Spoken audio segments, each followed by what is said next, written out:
Well, thank you for being here and thank you for doing this. This is round two. So some people may have seen some clips that we've done this week from a mysterious podcast that only bits and pieces are left. So we had some technical difficulties last time and we weren't able to put the whole episode out. And so this is round two of that. But we've got Ethan, who's one of the members of Platonic Path here. So why don't you introduce yourself, Ethan? Yeah, my name's Ethan. I'm from Idaho, USA, born and raised out here in the Northwest. Grew up on a farm with horses, chickens, cows, and grew up in an LDS family, Mormon for those of you who don't know. Had kind of a falling away from my faith when I was 16 or so, which, led me to the Bible, started questioning my Christian faith, and eventually was led through a series of experiences which brought me to Platonism. And, from there, the worship of pre-Christian European traditions. So found my way to Platonic Paths, which is your organization. And you've been kind enough to allow me to hijack this episode. Like you said, this is the second attempt. We did it once, but had a lot of technical difficulties because I have some pretty spotty service where I'm at. Like I said, rural Idaho. So I'm working with what I got here. Yeah, Ethan's a legitimate cowboy out in the sticks, a literal ranch hand. And so, yeah, internet's hard to come by out there. So it's fair. It comes with the territory. It's a luxury for sure around these parts. But yeah, I wanted to ask you some questions. Essentially, like I said, have a kind of interview with you because you're doing a lot of great things with Platonic Paths and just always working on new projects and really trying to kind of push the pace when it comes to, integrating a lot of these philosophies and traditions into our everyday life. So I don't think a lot of people really know exactly what it is you're doing. So I thought it would be great if we could just kind of touch upon that and, if you could share some of these ideas and your vision and what you're thinking with these projects going forward and, what kind of problems that they're offering solutions to. So if you could just start by explaining how it is that you came to Platonism and paganism in general, what was your kind of spiritual journey that eventually landed you here founding Platonic Path? Yeah, I think it's a good place to start. So, I'll tell kind of an abridged version. I actually wrote up a kind of bit of a biographical how did I get here kind of story, and I've been meaning to publish it and I haven't yet, but something I should probably put out here in the next couple of weeks since it's totally done. But to give you kind of the short bit of it, I really started, I'd say I've always been spiritual in a lot of different ways. Growing up when I was younger, I went to Catholic Sunday school and all of that kind of stuff. So that was kind of my earliest background with it. And, I never really connected with it much. And my mom took us out of the Catholic Church, I think before I was 10. I remember I took my first communion, but I didn't do confirmation. So I don't remember how old you are when that happens. But somewhere in between there, we kind of left going to the Catholic Church. And I was really a Star Wars kid. I love Star Wars. It was one of my favorite things. And so I remember when I was young, Star Wars made sense to me. The Jedis made sense to me. The Force made sense to me more than I think like religion did in a lot of ways. And I remember I told my uncle about that. He was asking me what I believed in. And I told him, I don't know much about religion. When I hear them talk about the Force and stuff like that, that kind of makes sense to me, but I don't know what that means. And, he had told me that Yoda was based off of this Japanese Buddhist called Toda. That was a part of his Japanese Buddhist tradition that he was in. So, that got me interested in Buddhism, and I started doing some practices with him. And I kind of moved from his type of Buddhism into Zen Buddhism and was a Zen Buddhist for a long time, probably about 10 years. And, throughout that time, I on and off had sort of different spiritual experiences and also faded in and out of being more, I guess, theistic and more atheistic, kind of spiritual exploration when I was younger. But I'd say Buddhism was kind of the basis that I kept kind of coming back to again and again. I went to a Buddhist college and all of that.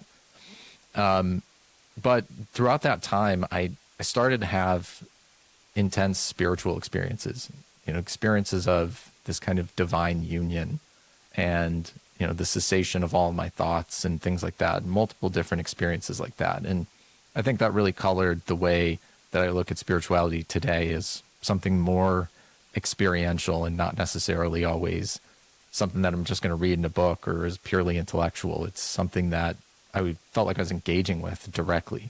And if you know anything about Zen Buddhism, it's not very full of doctrines. It's very practice focused. And so there's kind of no real metaphysics talked about much in Zen Buddhism. They're there, but nobody really talks about it. It's mostly about meditation and practice. So, but when I was in my mid-20s, I was a part of a Zen Buddhist place that was a Korean Zen Buddhist lineage. And we were chanting in Korean and we were, meditating and reading these different Korean things. And I had this kind of epiphany.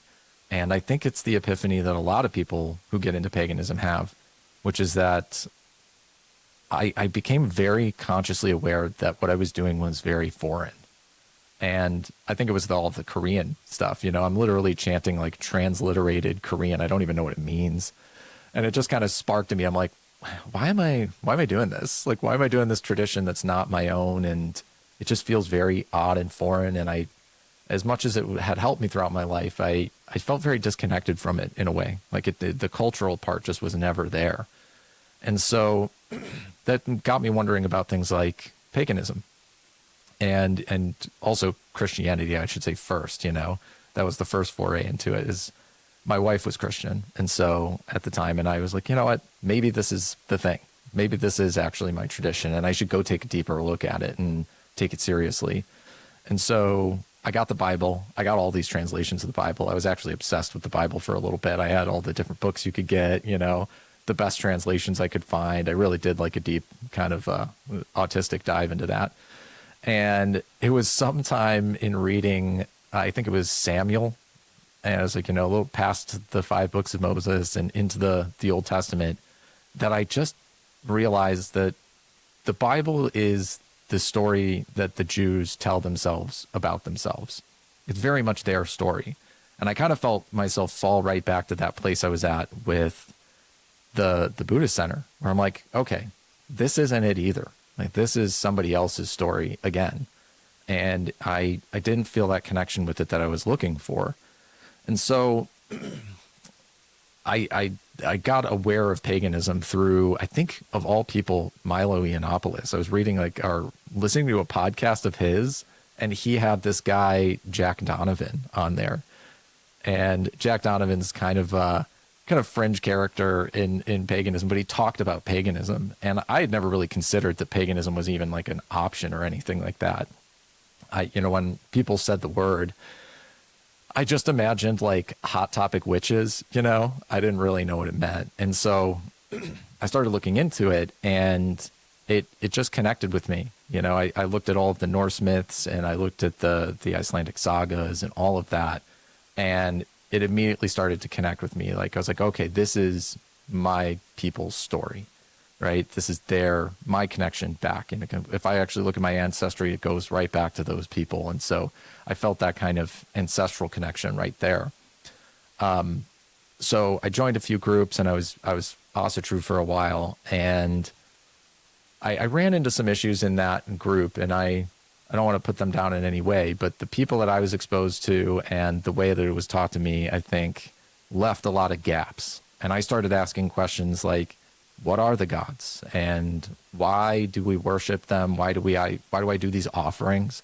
That was one of my big questions at the time. I wondered, I've never given an offering to God in my entire life, and my life's all right. It's not terrible. And when I do these offerings, I don't know that I notice a huge difference. So why am I doing this? Like, I didn't really understand. I'm like, what's the point? And what are the gods anyways? Like, are they demons? Are they spirits? Are they forces of nature? What are they? I didn't understand. And when I asked those questions to people in that group, I didn't get very good answers. It was kind of all over the map. And a lot of times I was discouraged from thinking too much about it. I'd get these kind of non-answers like, it's mysterious, You don't need to know. We can't know what the gods are. It's just they are what they are. I'm like, okay, that's didn't really satisfy me very much. And so I kept kind of searching around, and I came across some Platonist groups that were talking about these topics, about what the gods were, what the nature of reality was, what the purpose of rituals were. And so I really dove deep into that. And that was really my whole initiation into Platonism at that point, is it was, you know, solving that kind of longing for me to understand these things. And over time, it just got deeper and deeper and deeper. I became a priest at OTNR during that period. And then, you know, there were some things in OTNR that maybe I wasn't 100% happy with. That's the Orthodox Temple of Natural Religion, for people who don't know.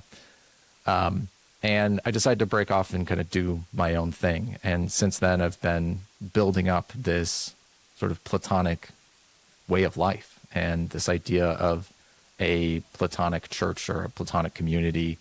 That pretty much brings us to today, without me getting too much more long-winded. I don't want to tell my whole life story here, but you know, that basically gets us to where we are.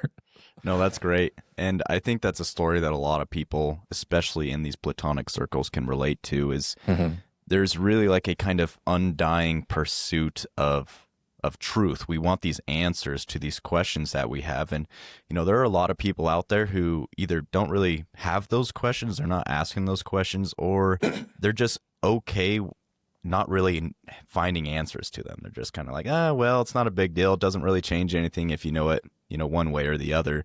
But a lot of Platonists were like, well, I want to try to at least find some kind of an answer. Like, if there's an answer out there, I, you know, want to do my due diligence in trying to find out what it is. Because we do see, you know, a kind of something to be gained from having that kind of knowledge, or at least, you know, putting ourselves through that process of investigation and trying to come to know it more intimately. So I would ask you then, you know, we're talking about Platonism a lot of the time here, with it being the foundation of this religious organization. Maybe it would be good to kind of lay out in a nutshell what Platonism is. You know, what is this kind of philosophy that we find, you know, that comes from Plato? If you could lay that out for us just in a nutshell, maybe summarize it for those who don't know, which is kind of a difficult task. It's hard to summarize Platonism in a nutshell, but do your best. I think it is tough to summarize and do a nutshell, but I'll do my best. You know, Platonism really teaches that God is the good, which is the supreme source of being and intelligibility. And the gods are divine beings who express and mediate that goodness, essentially. So by aligning our lives with the intelligible order through things like virtue and contemplation and worship, our souls are able to return to their divine origin. And so that's kind of the nutshell thing there. You know, we believe in the gods, we believe in God, and we believe that the soul is divine and on this journey ultimately back to its true self. Now, a big question, or let's say a big topic of debate, is, you know, Platonism. Is it a religion? Can it be a religion? Is it just a philosophy that's adjacent to religion, to a specific tradition? How do you see it? Like, what is its role when it comes to religion and religious practices? Yeah, the short answer is yes, it is a religion. But there's a lot there to unpack about it, because Platonism has had a lot of different functions and roles throughout Western history. So it's hard to nail it down. And, you know, it's maybe not a religion the same way that some of the other religions are. I think a better comparison is to something like Sanatana Dharma or Buddhism. You can actually see a little bit more parallels of how Platonism really functions. And I say that because in the West, we've come to assume that a religion means a religion of the book, that there's a divine revelation, there's a point in history in the past where you either have a prophet or a man god or something that shows up and gives the law of God and reveals it to mankind, and then we follow that revelation, essentially. That's kind of the pattern we see of religions in the West. But that's not the kind of religion that Platonism is. Platonism is a natural religion, and natural religions tend to find their way to truth through reason and through introspection and through contemplation. So we're kind of trying to get to the truth on our own, not necessarily follow a specific revealed scripture or anything like that. So that's why I say it's similar to something like Buddhism. You know, people will say the same thing of Buddhism very often. They'll say, is Buddhism a philosophy or is it a religion? Is it a way of life or is it a religion? And I think it's people ask that question because we're still framing religion in that same way, where they look at the words of the Buddha and they say, well, that's not really like a revealed scripture. He's saying it's not the word of God. It's just this pathway to the divine. And well, that's still a religion. It's just not a religion in quite the same way that revealed religions are. So I think we have to expand our understanding of what religion means a little bit to understand that Platonism is absolutely a religion. We have a distinct cosmology. We have a distinct way that we look at the world. We have beliefs that are integral to being a Platonist. If you can't just believe whatever you want and be a Platonist, that doesn't work, right? And there are specific practices and a goal, a sort of telos to Platonism, which is likeness with God. We're ultimately striving towards that. So I think when we take those kind of factors into play, it's clear that Platonism is absolutely a religion. And if we say it isn't, then I think we kind of have to look at things like Buddhism and Hinduism and say those aren't really religions either. Yeah, I think that's a very good point there that you made at the end. Something I'm wondering is whenever I tell people that, you know, I'm a Platonist, or even if I tell them, you know, oh, I follow the Greco-Roman tradition, they ask me, oh, so, you know, like, what's your guys' equivalent of a Bible? Like, if I were to try to find out about this religion, you know, what book would you give me? So what would you say to those people who are asking about, like, oh, what's your scripture? Like, what's your book? You know, how can I read about your religion?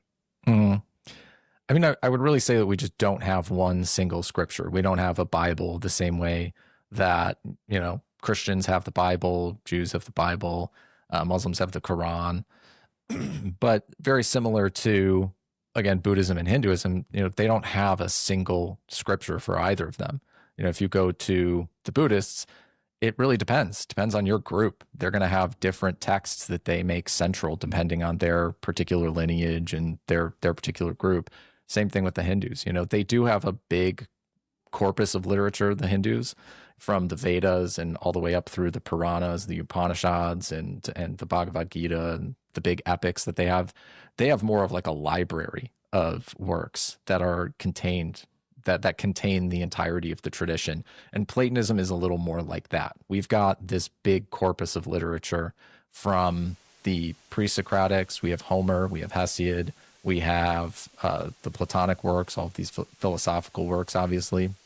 So there's a lot there. It's not just one particular work, but each school picks certain traditions or particular scriptures, you could say, that really encapsulate what they believe. So, for example, for us, there's a lot of Pythagorean literature that we give to people as a sort of entry-level things.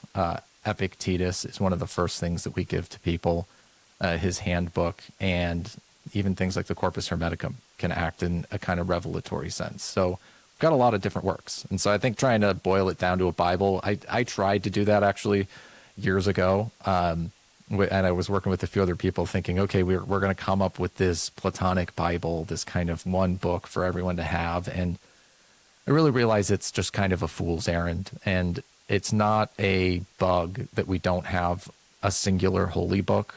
It's a feature of the religion that it's so expansive and it's so big that you couldn't ever pack it into a book. It just doesn't work like that. And further, when we're talking about revealed religions, typically their revelation is a point in time. You know, they had the revelation and then their revelation ended, right? And then they don't have any more revelations after a particular point. And for us, we don't have that. The canon is still open. There's still new works that can come into the fray. People can add to the tradition. And that's one of the things we see even in antiquity, where everything in Platonism, you could say, starts with Plato, but people add to the tradition and add new ideas to it and are building upon the base that Plato puts there. Very good. I wanted to ask you also about the kind of view of Plato today, where, most people, when they hear about Plato, it's usually in an academic setting. You don't really hear about him as a kind of, having philosophical teachings that are accessible to the everyday person. It's all very kind of esoteric and heady, very intellectual. And I think something that you're doing here with Platonic Path, and also something that you've outlined in your book, Ascesis, which we'll get into, you've made it very accessible to the everyday person. Now, do you think this is a kind of new development of Platonism, or do you think it was always meant to be something that was accessible for everybody? I don't think it was ever meant to be something too accessible to the average person in antiquity. And I think that was actually a fault of paganism in antiquity, or of Platonism in antiquity, that the Platonists tended to be, their philosophical schools tended to be geared towards people who were well off and could afford to spend the money on the tuition and then have time to talk about philosophy. So typically these people didn't have, day jobs necessarily. They were, well-off landowners, had estates, and they managed those things, but they had a lot of free time to explore philosophy. And the Platonic schools catered to those types of individuals. But I think that is kind of a bug of Platonism, that's where it fit within antique society.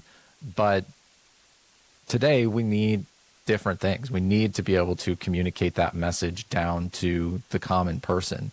And that's part of what we're doing. This really, Platonic Path is taking it out of this realm of being for the academic class to ponder about these things in the ivory tower, and bring it down to everyday life, because these things help us in our everyday life. They're really, the principles of Platonism are what can lead us to what the Platonists called eudaimonia, which is sort of flourishing. It's the good life. It really makes everything in our lives better. And so it's something that needs to be communicated in that way. And it's not as hard as it sounds, because the Platonists talked in a kind of jargon of their own sometimes. And you kind of have to be initiated into those terms and what they mean to fully grasp what they're talking about from the primary sources. But there's a lot of secondary sources that took those ideas and applied them to regular life. So, we even in antiquity, we do see people like Epictetus, for example. He kind of takes those principles and applies them to everyday life.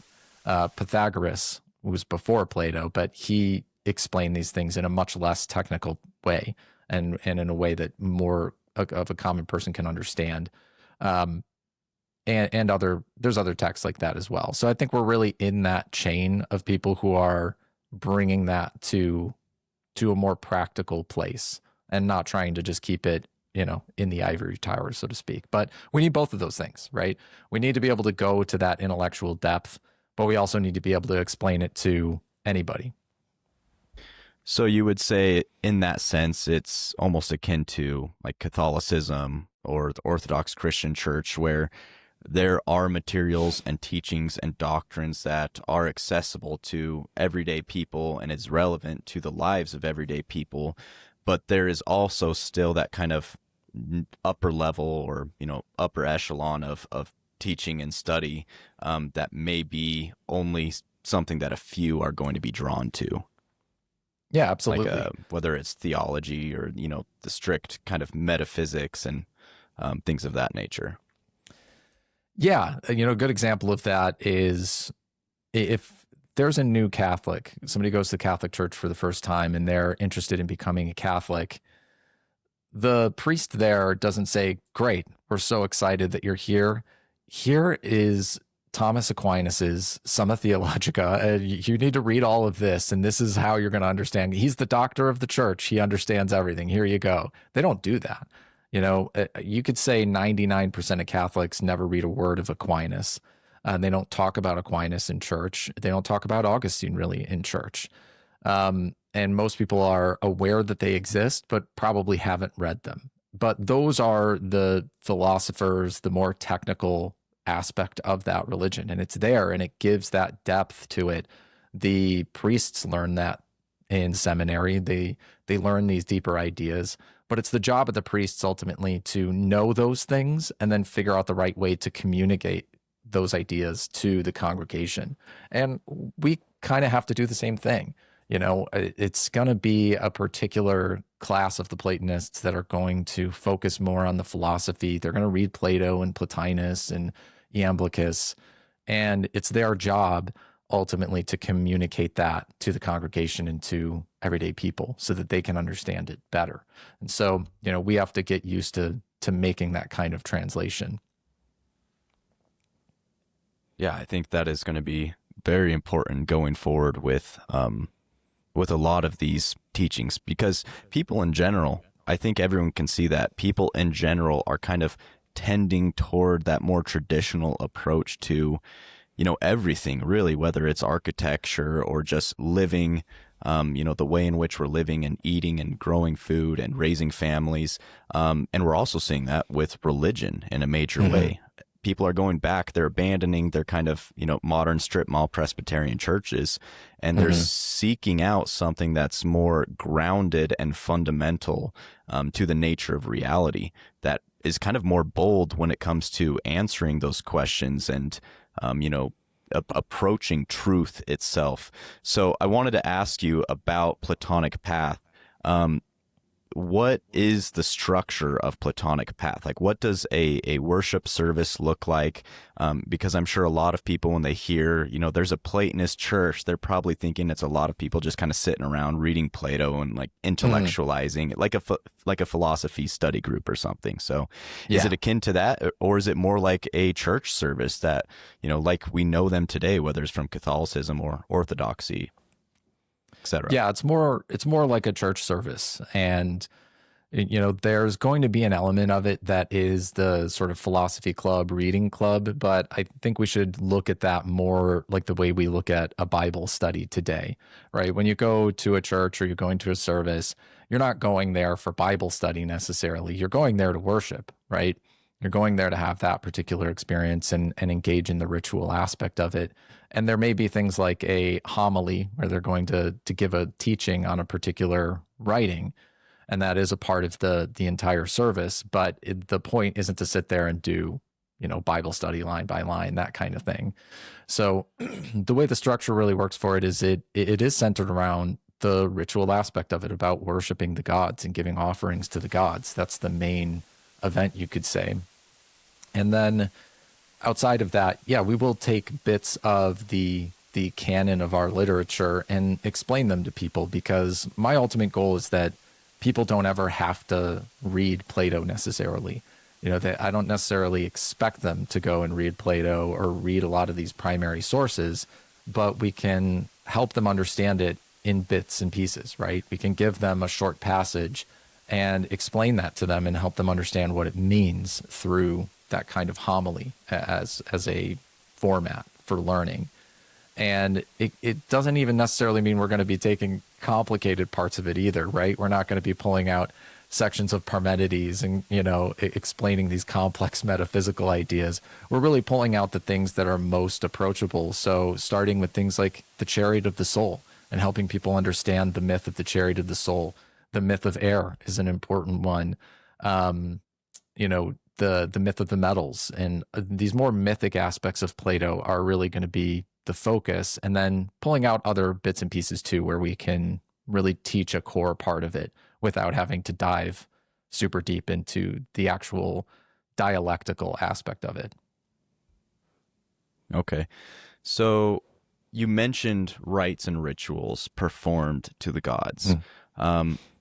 What does that look like? Is it strictly to the Greco-Roman gods? Because you mentioned in this kind of, spiritual journey of yours, which brought you here, that you really felt that connection to the Norse pantheon, which I think a lot of people do.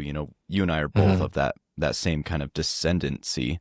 Those are our shared ancestors. So how do we honor that while still, really approaching these topics of that Platonism can answer, where we wouldn't otherwise find answers to some of those questions in something like, these Norse groups? So I guess what I'm Yeah. asking is, is it strictly a Greco-Roman approach to worshiping the gods? Are other pantheons still incorporated in that? Is it a universalist approach? How do you see that going? Yeah. So, one of the core aspects of Platonism that I think is so important is that we've got this understanding of difference in unity, and there's a sort of harmony between those things. So, we never go so far to one edge where we're trying to collapse everything into one and everything must be the same and homogenize things. We never want to do that. But we also don't want to become so focused on the particular that we lose sight of things like universal principles and those things that are shared in common. And so it's really about finding that sort of harmony and balance point between those things. So it's important for an individual community to have a set of deities that they worship that is set and defined. It can get out of hand, obviously, in some groups where if you're not willing to say, hey, these are the gods that we worship, and that's sort of the set pantheon, you can get into this anything goes period where it's just kind of chaotic and everybody's just doing their own thing.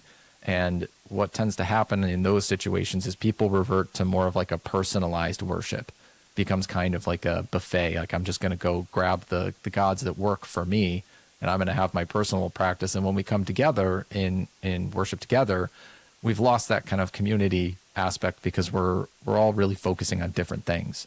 So that can dissolve a lot of unity within the group. So within our group, we focus on the Greco-Roman gods, but I'm open to the idea that there's other Platonic paths that do it differently. It doesn't mean every single individual group has to be doing it the exact same way. So somebody actually asked me about this online the other day, and I had told them, I do see in the future there being Platonic path groups that are Norse in their worship, but I really want to work with other Norse pagans. I haven't been a Norse pagan for a long time, and I'd rather work with those who are embedded in that right now, who are sympathetic to Platonism, to build out the tradition so it works for them, and there can be different groups. So, the way I see it is there's the universal framework that we're providing, and I think we need that universal framework because the universe is universal, right? There is this same cosmos that we're all sharing. And so there's a unified framework there for us to understand that together, and that we're all sort of in the same boat, right? We're all rowing in the same direction, so to speak. But that doesn't mean that every single group needs to collapse into the same thing, right? So there's a way for these different groups to have their own way of being, worship their own gods, and really protect their own way of life, their own culture, their own ethnic identity. All of that needs to be a part of it too. So it's finding the balance point between those things, and that's really what we're aiming to do. Yeah, and that brings me to my next question regarding really how do we choose and discover what our religion is, right? Is it based off of ethnicity? Is it based off of our ancestry? Is it based off of our culture? And kind of where does Western culture fit into that? Oh, that's such a good question. The answer is sort of yes. It's a little bit of all of those things, right? And I don't think reducing it down to any one of them is the right approach, right? It's saying it's purely belief. At some level it is. You can believe whatever you want. And I can't reach into somebody's mind and say, you need to believe this or believe that. You're going to believe whatever you want. And there's really nothing I can do about that. So at some level, what you worship is intimately tied with what you believe. But there's also a cultural and ethnic component to that as well. And that's what I was talking about in my story, but I think that story echoes a lot of other pagans, is coming to that realization that there is something about our culture and the way that we look at the world that's different from others. And many people who go and try to, say, join Buddhism or Hinduism tend to find that there's something missing. They're missing that cultural element, that it's sort of like the literal language they're speaking in, but also in a sort of like metaphorical language that these religions speak in is something that is foreign to them. And they want to hear that message about God and the gods in a language they can understand, quite literally, but figuratively too.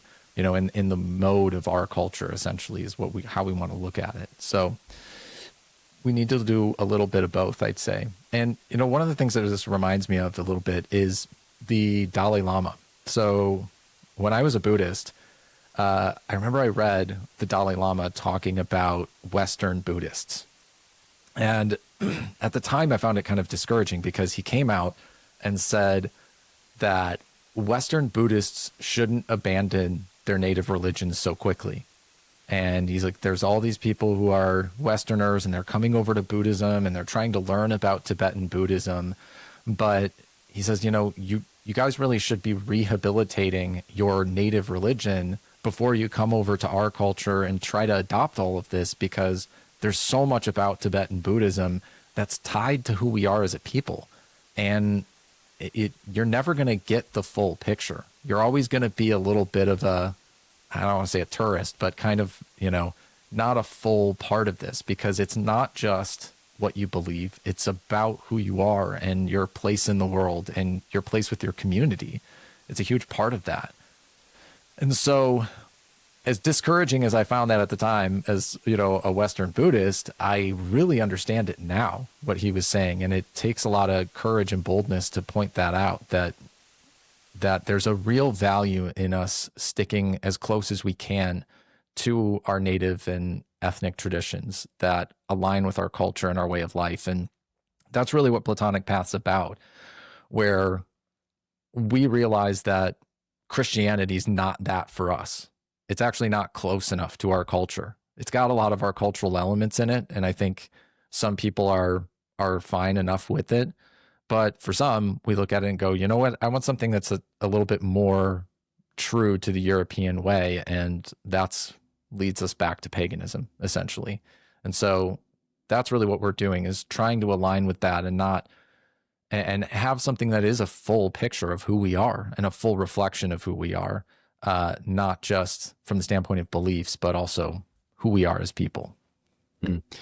Now, speaking on who we are as people, I wanted to ask you broadly more about Western culture specifically, because a lot of people, especially people who are maybe more, focused type, they would hear your story and they would say, well, you did a grave disservice to your ancestors by, instead switching your worship to these Greek gods. Isn't that just as foreign as stuff you'd hear in the Bible, as the kind of Jewish religion is? It's just as foreign to your people. So where do you see the kind of Greco-Roman influence? We see it influencing Western culture. It's undeniable. So would you say that actually is a very appropriate approach to traditional religion as Europeans, as we've kind of inherited it through America? Yes. Western culture is tied to ancient Rome in a way that you can't really separate the two. Western culture in some sense is Roman culture. And I've mentioned this before, especially when the Romanist society was front and center. That's really what I was getting at, that kind of element that, up until 200 years ago, for example, when people talked about the gods, they referred to all of them by their Roman Latin names. It's actually become a more contemporary thing in the last 100 years that we've started to refer to gods like Zeus and Aphrodite. If you went back to the 1700s, they would have said Jupiter and Jove and Venus, right? They wouldn't have used the Greek names. And you can even see this in things like the Thomas Taylor translations of Platonic works. He uses only the Latin names. Real quick, I just wanted to add something interesting about that is, I think I've told you this before, but I love old Westerns. And a common phrase you hear them saying, they kind of exclaim in a moment of crisis, "Oh, by Jove." It's funny seeing these old cowboys, uttering the name of Jove. It just goes to show that it is embedded within our culture, even if we don't realize it. Sorry, continue on. No, that's exactly it, though. It's deeply embedded in our culture. And, if you're an American, you can go down to wherever your local courthouse is. Go find your courthouse in the town that you live in, and I guarantee it looks something like a Greek temple, unless it's been demolished and they built like a new one that looks terrible, right? Most of them are going to look like a Greek temple. If you go to Europe, you know, the classical buildings in Europe are all based on these Roman designs for the most part, like the vast majority of them. And so there is this what the Catholics call Romanitas, which is Romanness to our culture. It's deeply embedded. And, you know, the Roman Empire didn't just end in the 470s, right? It continued on in the East as, you know, the Eastern Roman Empire. It became the Holy Roman Empire later in the West. And the Holy Roman Empire went till the 1800s. And then after that, we had America. And you go to the capital in the US, and what does it look like? It looks like an old Roman city. And all of these memorials look like Roman temples and these very Roman buildings, right? So there's this deeply embedded Roman aspect to our culture that I think we're all able to tap into, and it's just pervaded what we mean when we say the West. And that's not to exclude the people of like the Norse traditions, but they haven't had that same influence. But I think they have their own unique thing, and I don't think that should ever be collapsed into necessarily the Roman way of doing things. I think they have their own way that they are, and they're embracing that, and I think that's a good thing. But I'd say, you know, if you are one of these people who is of sort of British or Anglo history, which a lot of people in the West are, you could say Anglos, we have that both, right? The Roman Empire was in Britain for going all very, very long. You know, I don't remember exactly the dates, but we're talking thousands of years. They were there in Rome, and it's an embedded part of our culture. Or even later on in the Roman Empire, after its Christianization, you see, you know, a lot of these Goths rise to high places within government, even becoming emperors like Theodoric and whatnot. So yeah, it seems like it is very much kind of intertwined with who we are as a people. I think a lot of people think of culture and religion as being this kind of static, fixed thing. But like you were saying with, you know, Platonism, its canon is still open. Culture is kind of the same way. You know, there are definitely stabilizing features that ground it. But over the course of time, it kind of takes in new things, takes on new forms, and kind of, you know, sheds stuff that are no longer useful to it. I think a lot of people would be kind of angry to hear that, but I think you see what I'm getting at here. It's not something that is truly unchanging because it is dealing with souls, and souls are constantly in this, you know, state of motion. Right. And so customs are kind of changing, language is changing. I mean, even if you look at the English language, you know, we speak a kind of weird hybrid language of Latin, Greek, and, you know, High German. So it's even present there in our language, or more than just, you know, the aesthetics of our government buildings, but the very structure of our government and the kind of titles that politicians hold. So it seems to be very much intertwined, especially if you're an American. You know, the Roman Empire and the kind of what was the name? Romanitas.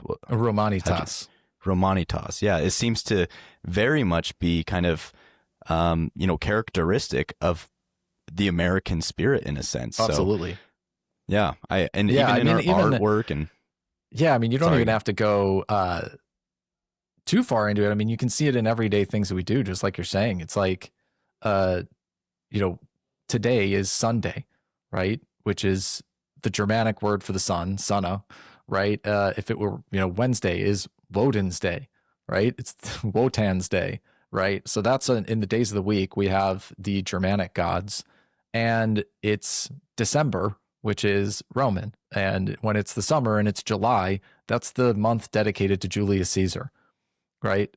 And so these things are deeply embedded in our life. You know, it's AM or PM. It's like, these are Latin terms, antemeridian, right? So it's deeply in our culture. Latin's deeply in our culture, this Roman aspect, but there's this Germanic aspect too. So I really do see us as kind of really containing both of those things together. So that leads to the next question, which I think a lot of people would be asking. Well, then, where does Christianity fit into that? Because, Hmm. our founding fathers, they were Christian, right? And Hmm. didn't they found our country on Christian values? I know that's kind of two questions in one, but first, if you could answer, where you see the role of Christianity in Western culture and its relevance there. Is it something we completely reject, or is there still a kind of relationship there that we have to acknowledge and, kind of make peace with? It's a good question. You know, Christianity is undoubtedly embedded deeply into our culture. And, Catholicism in particular is an interesting mixture of, and Christians don't like to hear this, but it's true. It's an interesting mixture of Roman paganism and this sort of Jewish mystery cult that started in the first century. And so, even the fact that Christianity is a mystery cult, it's the last surviving mystery cult from ancient Rome. There used to be many, many different mystery cults, and now we had one that took over and dominated the others, and by force of law, essentially wiped out the rest of them and created a kind of monoculture.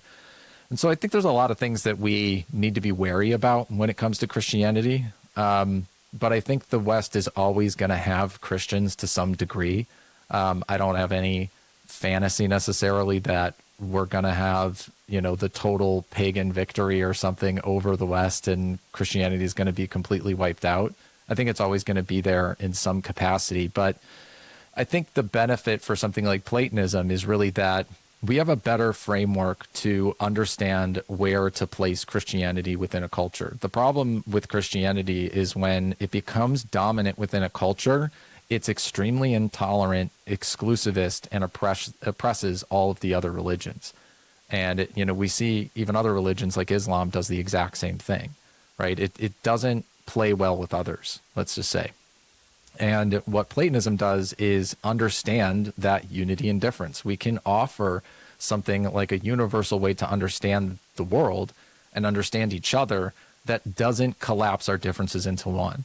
And, one way to phrase that would be Platonism can explain Christianity, but Christianity can't really explain something like Platonism. All it can do is denounce it and say, well, that's just demon worship. Right? The moment they get to that point where they have to denounce another religion as being demonic or evil, it really is them showing that their religion doesn't have the explanatory power to understand other religions and that there can be these other ways. And so it's kind of them showing, I think, a bit of a weakness of their worldview. And that's in our favor. And that's why I don't think the goal is to just eliminate Christianity or anything like that. I just don't think that's going to happen. I think there's always going to be Christians in the West at some level. But I hope that Platonism can become a bigger cultural and dominant force that basically can explain where Christianity fits in the whole. And hopefully over time, Christians just drop some of these things like their doctrines of exclusivity, that they're the one and only way and everyone else is demon worshipers and all of that. That needs to go. And I think they need to be taken to task for that kind of stuff because it's just inappropriate at this point. Yeah, I think a lot of people are kind of disillusioned by that notion. Even a lot of Christians, which is kind of surprising to find out. A lot of them are actually sympathetic to, this kind of return to native European faiths. And I think on some level, in a sense, something like Catholicism, like you're mentioning with Rome, it is a kind of continuation of native European faiths, but kind of absolutely admitting other foreign elements at the same time, with its Jewish mythology, everything like that. So, no, I think I've kind of said good. before on that, Christianity is Jewish Orphism. That's really the way that I look at it. It's very similar to Orphism, which is, the worship of Dionysus and the Dionysus cult and everything like that. And it's not a coincidence that in the Bible, they paint Satan and the evil one and a lot of evil things are Orphic elements. I think there was I think in antiquity, there was a strong competition between the Orphic Dionysian cults and the Christian cults. They were kind of competing with each other. And so the Christians just became much more intolerant and destructive towards the other. And, that's unfortunate. That's great, because that's exactly what I was leading to next with my question. There was, Orphism and its kind of role, especially as it comes to Platonism. So maybe for those who aren't familiar with Orphism, if you could summarize it and, kind of give us your take on its role when it comes to Platonism and the kind of more religious practice side of things. Yeah. So Orphism starts with the epic poet Orpheus. So he was said to live around the time of the Trojan War, and he wrote poems and these rhapsodies about the gods. They're sort of like revelations, you could say. They're as close as we would get to revelatory texts. And not a lot of them have continued to today. We've kind of had to put together what's left of them from fragments. But we do have a complete list of hymns that are Orphic in nature. So that's good. So we have bits and pieces of that.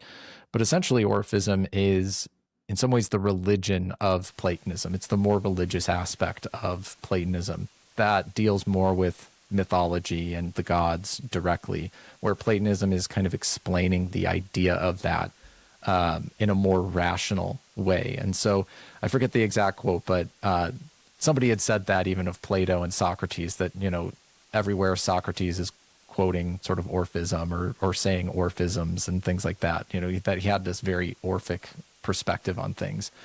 And they had church-like communities in antiquity. The Orphics did. They had these groups, cults, they would have called them at the time.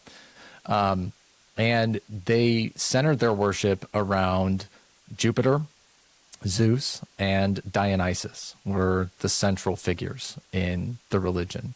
And you really see that carry forward in antiquity. Gnostic Informant has done a bunch of great work on this, just showing how important Dionysus was to the ancient world. He was kind of the central figure for a lot of ancient worship. And so was Jupiter. Jupiter was right up there as well as being one of the most central figures. And so we carry forward a lot of that Orphic religious idea into Platonic path, where Jupiter and Dionysus do take a very central role for us. And to kind of just give one example of just how, influential Orphism really was. And I feel like to most people, Orphism is a completely foreign word. They've never even heard of it, but it still is very relevant to the Western culture and the religious aspects of it. Like you said, I think Christians really had to contend with this because it was such a popular cult. And a lot of similarities, I might say, between the role of Jesus and the role of Dionysus or Bacchus in that mystery tradition. But just to show kind of how influential this was, there's that famous quote by Plato. I can't remember who he said it through in his dialogue, but it was something like the Thrisis bearers are many, but the Bacchants are few. Yes. Yeah, that's and that's Orphic something reference. that's kind of been adopted by Christianity. Do I have that right? Or is that kind of a strange conspiracy theory? Well, what's the quote from Jesus about the narrow path, right? Yes. I forget what the quote is, but the many are called, few are chosen, right? Yeah. I mean, that's the same sentiment, really. It's He's kind of saying the same thing. Yeah. So, and you'll see that, like, when you really start to look at the tradition, you do start to see these little echoes in Christianity where they're taking elements of Orphism, or they take elements of these other religions, or even things directly out of Platonism, and kind of plop them into the religion. The concept of God in the New Testament, of the Father, is a very Platonic notion. And so there are some of those elements there, but they do ultimately sort of twist and subvert the ideas, I think, into something that is not what Platonism or Orphism were originally saying. So I do really see Christianity in that sense as being a distortion of these more perennial truths that are in Platonism. Yeah, I think it definitely seems like that. There is this kind of strange amalgamation of religious elements kind of packaged into one exclusive pathway, right? That is the only pathway to God. And when you even begin to study just the history of religion in general, it really seems apparent that that is not the case, that there were many, many traditions, preceding Christianity that people were able to derive virtue from and actually live out lives that, are still worth kind of emulating today. So it just kind of, exposes the myth that before Christianity, everyone was uncivilized, kind of barbarians. And then we see actually Christianity not only just kind of borrowed or is influenced by a lot of pagan philosophy, but almost wholesale kind of plagiarized good chunks of it and adopted it for their own religion. And I think I've heard you say this before, but you see that as a kind of, whether it was known by them or not, it was a kind of preservation of our true kind of, Western religious origins. So Christianity still seems to be something that served us in the long run. Even if you're someone who rejects Christianity, you can't help but to admit that they actually did us kind of a favor while they're doing us a disservice, is they actually took a lot of these teachings and adopted them and applied them to their own kind of, their own religious narrative, which was, very Jewish, but still held on to those. And we see that especially with the Orthodox Church and the terms that they use, nous and all their different terminology is hypostasis. It's all very reflective of That's Platonic all Greek thinkers. philosophy terms.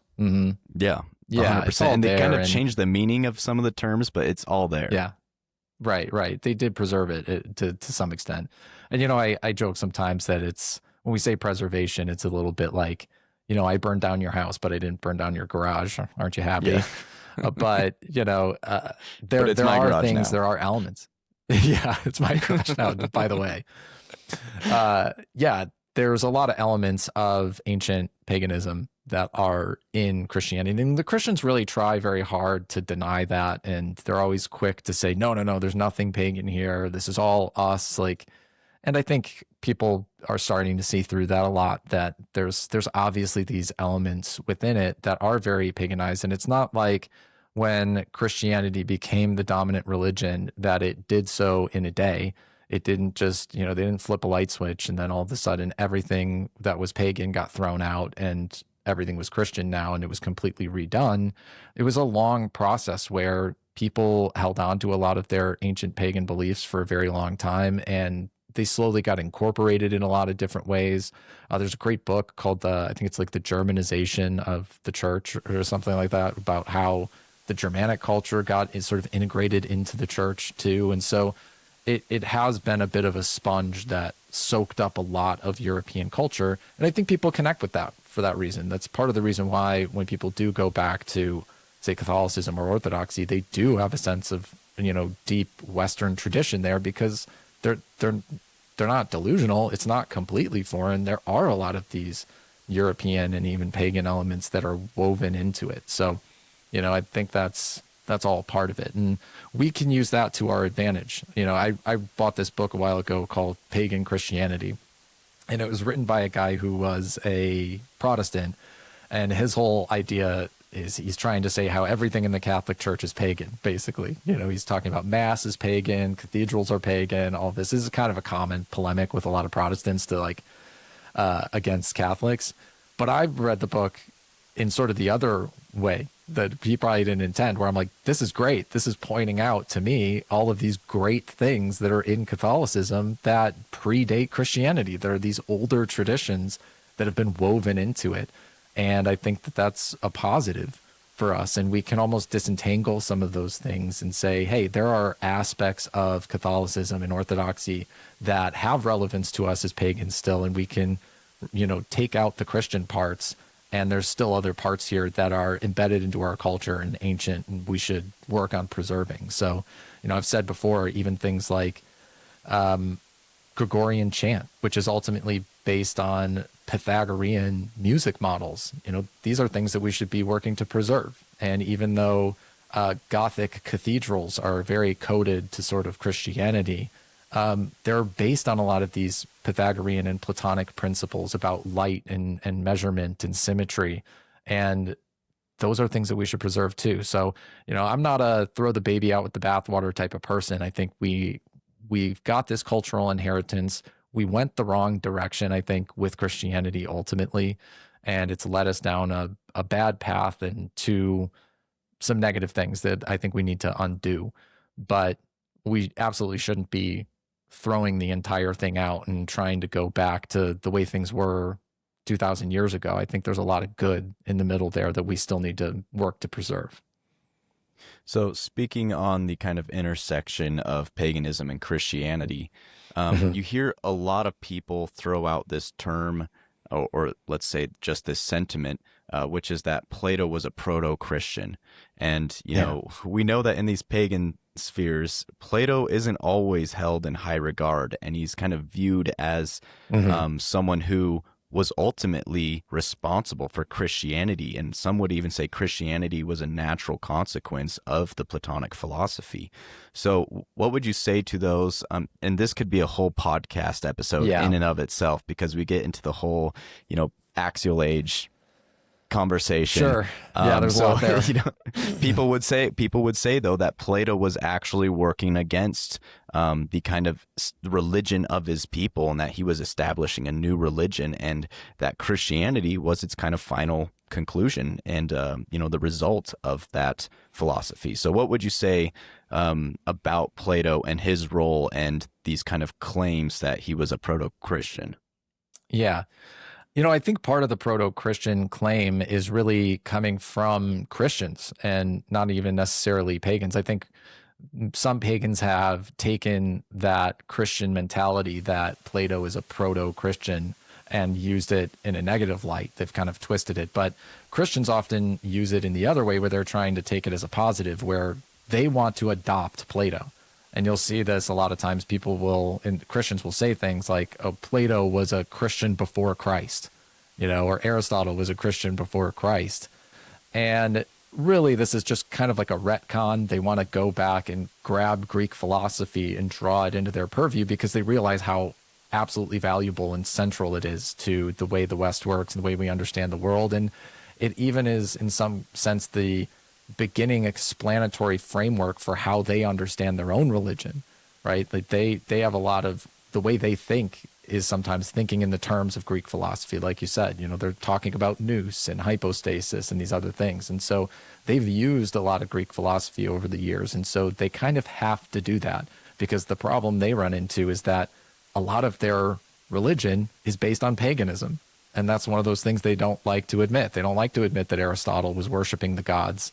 They don't like the fact that Plato was worshiping the gods and was ultimately a pagan. So they have to kind of write this story that they were actually trying to be Christians, and it was just before that time or something like that.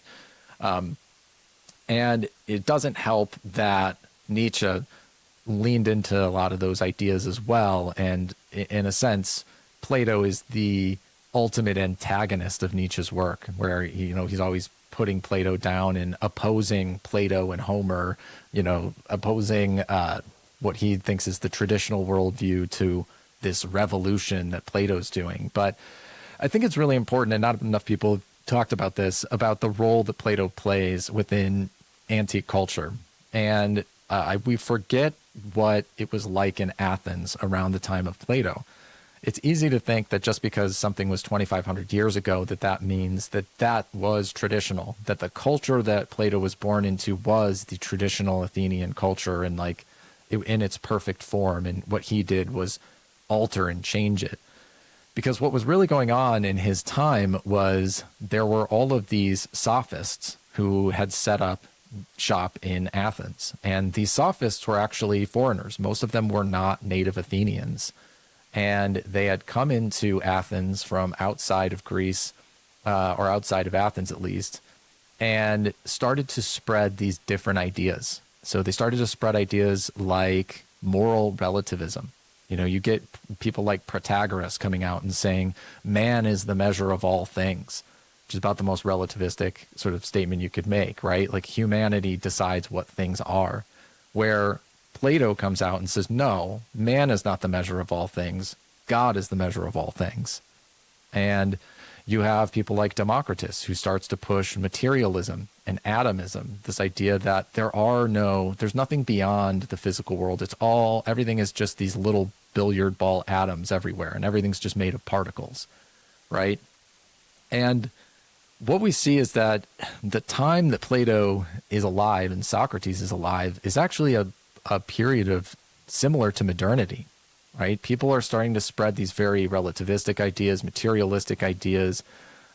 They're calling into question the gods, the reality of the gods, and people are starting to lose their faith. And this rationalism from the sophists is taking over. And the sophists were training young people to be orators and rhetoricians, and then they were using this rhetorical power, this power of argument, to get into positions of power and start to push Athens closer and closer to democracy, which is not necessarily a good thing, right?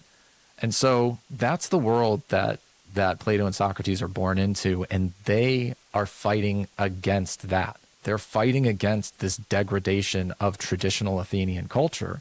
And what they do is decide to use the rationality of the sophists against them, and start to make an argument for traditional society, but using the sort of weapons of the sophists, so to speak. And that's why they really are the basis of a pagan traditional worldview, because that's what they're arguing for. And they're arguing for it in a time period very similar to our own. I don't think it's a coincidence that Platonism has become so popular in recent years, because I think people are picking up on that intuitively, whether they realize it or not. I think they're intuitively understanding that Plato has this answer to the sort of chaos of a postmodern world that has collapsed into materialism, relativism, nominalism, skepticism, all of these negative aspects of modernity, where we're questioning whether we can know reality. We're wondering, does truth even exist, or is it my truth and your truth? Is there anything as like moral rights and wrongs, or is it all just a wash in utilitarianism or whatever works? Like, we're all asking these questions, and ultimately Plato and Socrates stood up to all of that and made the traditional response to it, and did it in a rational way. They didn't come out and say, I found a book out in the wilderness and it's golden tablets from Zeus that told us to stop doing this. They didn't do that. They said, no, let's attack the sophists by using rationality and reason the same way that they're using it against us, but let's use it to make the traditional approach make sense and make that argument. And they did, and they were successful ultimately in doing that. So I think that's a huge reason why Platonism is so important to us today, and why it's the antidote to modernity. It's almost like what Plato and Socrates, what they were doing was saying the quiet parts out loud, like what was kind of subconscious, intuitive, and in that kind of within the consciousness of all of these Athenian pagans, people who were worshiping the gods, worshiping Athena and Zeus. It was a kind of intimate knowledge that wasn't really thought about too much, because a lot of that stuff was just taken for granted. Like, everyone just accept, yeah, the gods are real and I worship the gods and we're supposed to be upstanding citizens. And you didn't really have to explain people why you need to worship the gods, or why, you can stand to benefit from trying to live a virtuous life and trying to be a good moral person. You didn't really have to explain that to people until there was, like you said, these kind of foreigners who came in and began to question that stuff. And because no one was questioning it, it was almost like they were completely vulnerable and open to attack. And they were having great success actually pushing a lot of people away from their traditional religion and having them take up these kind of, like you said, modern ideologies, which were actually really challenging not only the state, not only the religion of their people, but they were challenging directly the understanding of reality itself. And that is what was leading to a lot of decadence and a lot of kind of individualism, which was more negative than it was positive. So, yeah, I'm really glad you said that Plato was actually a kind of, he was a defender of traditionalism. He was a defender of ancient spirituality and native European faiths, and he saw these things as really threatening it. So I think that's the same way I always viewed Plato as well. And I think it's difficult for people to really understand that because there's still a lot of people who are very critical of Plato in that sense. They are the kind of people who are like, well, why do we even have to question these things? Like, I know it's good to honor my ancestors. I know it's good to worship the gods. And it's like, yeah, you do, but good luck convincing people in the modern day to worship the gods and venerate their ancestors. People are just going to say you're weird. Why would I do that? Like, all that's real is materialism. And these people don't have the answers to combat that kind of mindset. The only people who do are the philosophers. It is the Platos. It is the Socrates. Those are the people who are equipped to handle those kind of questions. So I think it's more so a kind of just misunderstanding of roles within a tradition, right? The philosopher has a natural role within the tradition of the religion of his ancestries or of his ancestry and of his people. And so does the, kind of more thematic, spirited warrior type who just wants to, go and worship the gods and then take care of his family and work. And it's like they both have a place. They should not be, mutually exclusive. So is that kind of, would you say, a good approach to take with those people who are very critical of Plato, is to just kind of, lay out that maybe a little bit of that tension that was going on at that time in Athens so that people can better understand, the role that philosophy has to play? Absolutely. People have to understand what was going on at the time. And so much of that belief that Plato was some subversive who was destroying society at the time, so much of that comes from just not understanding what was going on in Athens at that time and the tension between these sophists and the philosophers, and them, that they're really making an argument, the philosophers, for traditionalism. And that's what is going on. And so that context is kind of lost. And I think it's lost often because the Christian approach is always to appropriate the philosophers and call them Christians, right? So that doesn't help, which they're wrong about that. They're just trying to bogart them. And then on the flip side, you've got the Nietzsche kind of stuff where, Nietzsche made all of these arguments 100 years ago, which, are just extremely uncharitable to Plato and the situation, and more or less Nietzsche's lying, to put it bluntly. Like he weaves this story about Plato that just isn't true. And if you don't know Greek Athenian history, you don't know what was going on at the time, you haven't really read Plato and saw the kind of arguments that he's making directly, it's easy to read something like Nietzsche, which is a much easier read, I would say, than trying to grasp all of Plato. And you're going to walk away with this idea in your head that, oh yeah, he's this degenerate guy and he's the beginning of the end and all of this. So yeah, I think we just need to be helping people understand what was actually going on then, so that they can understand the proper frame for who Plato is and where his place in the tradition really lies. So I want to talk more on these kind of everyday practices and like everyday Platonic lifestyles, essentially. So in your book, Ascesis, which I believe, correct me if I'm wrong, but the title is Ascesis, a Platonic Handbook. Is that the official title of the book? The Handbook of Platonic Platonism. Okay. Or I'm sorry, the Handbook of Platonic Practice. Okay, I was like Platonic Platonism. Okay, is there a different form of is there a Nietzsche Platonism, Eric? You're not telling me about different types of Platonism. Yeah. So anyway, within that book, and I've told you this before, but I will continue to sing your praises because you really made Platonism accessible in that book. I think for those of you who haven't read it, highly recommend it. In the beginning, you give a kind of summary of Platonic metaphysics, but in a very digestible way. Like you're not really getting into these nitty gritty details and these different thoughts, between people like Proclus and Iamblichus and Plotinus. You're not really getting into the weeds of the thing. You're just kind of giving a fundamentals worldview and cosmology of Platonism, and then from there you outline these practices that people can do in their living room each morning or at night, or it's very practical, and it does bring you into a kind of it brings you into a spiritual state of mind. And Hmm. it seems like your goal was to kind of introduce that divine union to those who are kind of operating religiously outside of Abrahamism, or maybe those who are spiritually homeless. Would you say that it is a kind of feasible path for, let's say, an alternative to Abrahamism? And what was the kind of inspiration for those practices that you outlined in that book? Yeah, short answer is yes. I do think that it's an alternative to the Abrahamic worldview and Abrahamic practices too. The goal behind it, or where I really got this, was a lot from my personal experience. But I wanted to bring what I knew as spiritual practice and the things that I've experienced through spiritual practice, and talk a little bit about how other people can do them, because I think a lot of people are a little lost when it comes to practice, and we don't teach people in the West how to pray. People don't really know how to pray.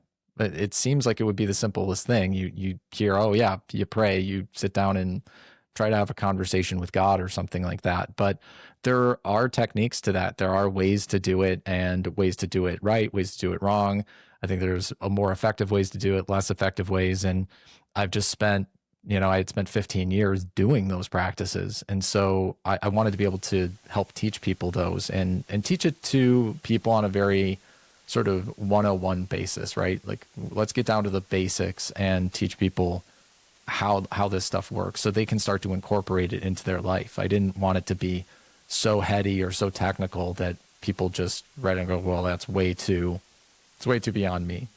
I wanted it to be accessible to anybody. So it's, it's a mixture of my personal experience, but then I also looked at the traditions worldwide for different spiritual practices, because I have this view of spiritual practice that I think is more scientific than some other people's, where to me it is a science. It's something that has to be tested and tried out, and if it works, it works.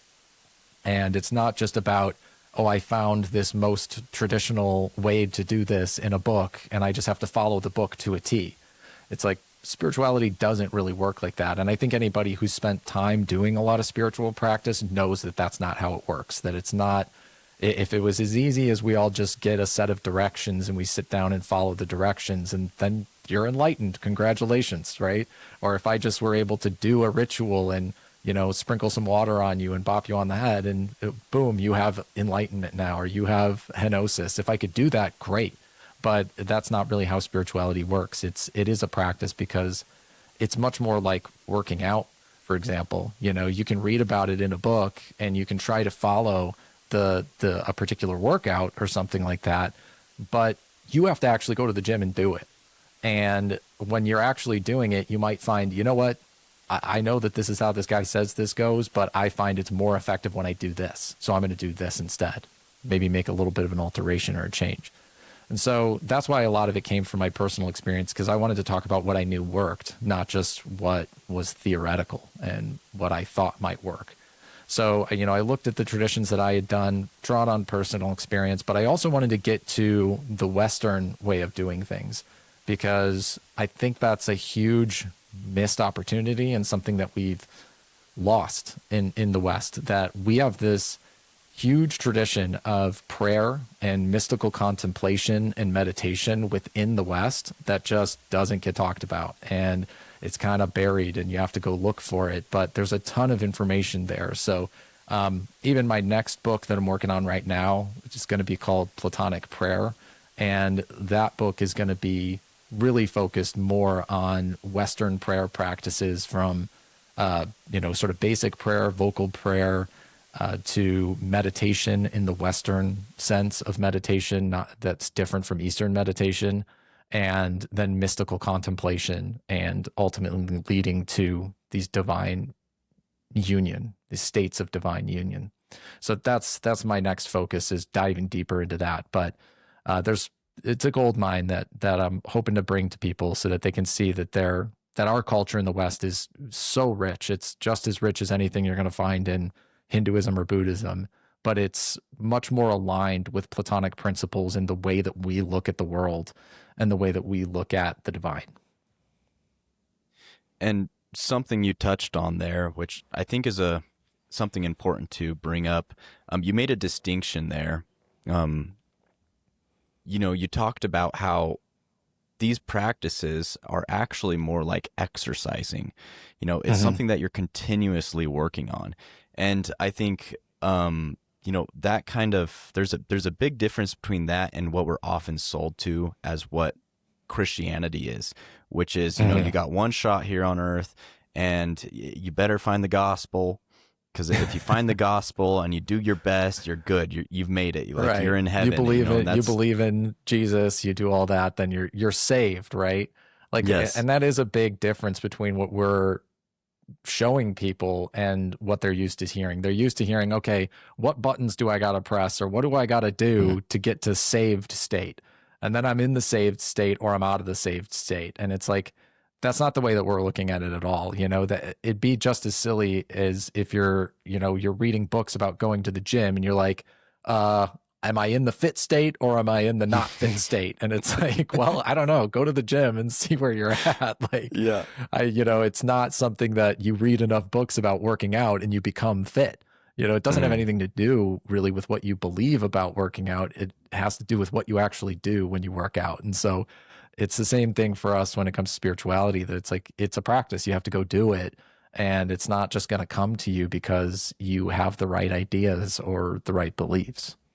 And that's an aspect of the religion too that may not be so appealing to people, because everyone wants a get rich quick fix solution to a lot of their problems, especially today. I'm pretty optimistic about it, though. I think most people are realizing there are no quick fixes to anything. It takes time, and people are finally waking up to that. But I mean, you see this with, Orthodox guys. I often hear them telling people, like, they invite them to divine liturgy and they say, it's not going to be easy. It's going to be hard. I'm not going to lie to you and tell you it's easy. Right. And we're like, you think that's hard? We have an even harder, more challenging, more kind of drawn out process that we're presenting to you guys, because it's not just this lifetime, it's many, many lifetimes that you're going to be working on this. So, some people might be a little upset to hear about that, but for us, we're like, hey, has to be many lifetimes. Like, that is the only necessary kind of conclusion that you can reach when you look at just how much work we really have ahead of us, just how far we have fallen, from that kind of perfect divine state of God or the gods. Like, we got a lot of work to do, and it's not going to be fixed in just one lifetime. So buckle up, guys. It's going to be fun. Like, there's a lot of journey.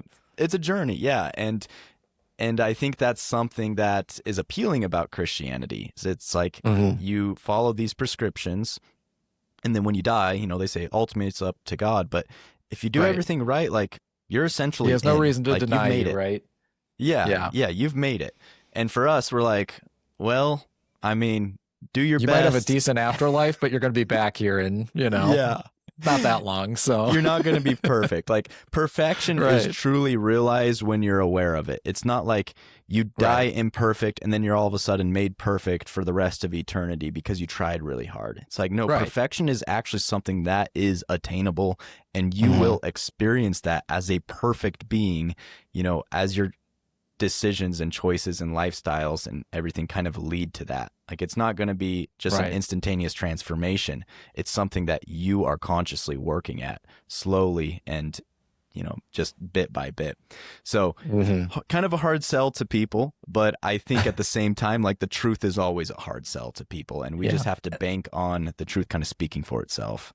And I think people are open to that right now. Like you said, people are going to the Orthodox Church, and I do think the Orthodox Church does a better job of preparing people that it is going to take work. It is going to take effort. It's not, it's not your strip mall Protestantism where it's like, you just declare your belief and take a dunk in the pool and you're good. You're totally free and clear. You're going to heaven now.